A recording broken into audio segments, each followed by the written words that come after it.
palmist7.com। किसी शायर ने भी खूब कहा है, length of days in her right hand and in her left hand there is riches and honour. कई बार लोग जो है एक ही हाथ को देखकर सारा कुछ व्याख्यान कर देते हैं, वो सरासर गलत है। हमें दोनों हाथ देखने चाहिए। अगर एक हाथ में आपकी लव लाइन में चेन बनी हुई है और दूसरे में नहीं है, तो इफ़ेक्ट काफ़ी फ्लक्चुएट कर सकते हैं। मिसाल के तौर पर मैं आपको एक मिसाल देता हूँ। हमारे लेफ्ट हैंड में अगर हमारी लव लाइन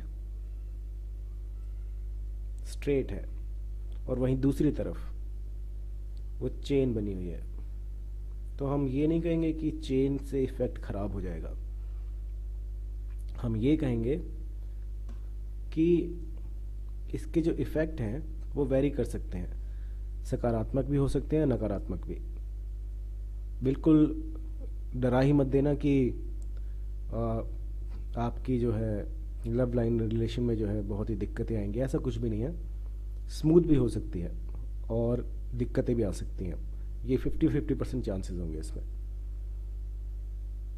किसी भी लाइन में अगर ये दोहरी क्वालिटी आप दिखे तो उसमें 50% चांसेस जो है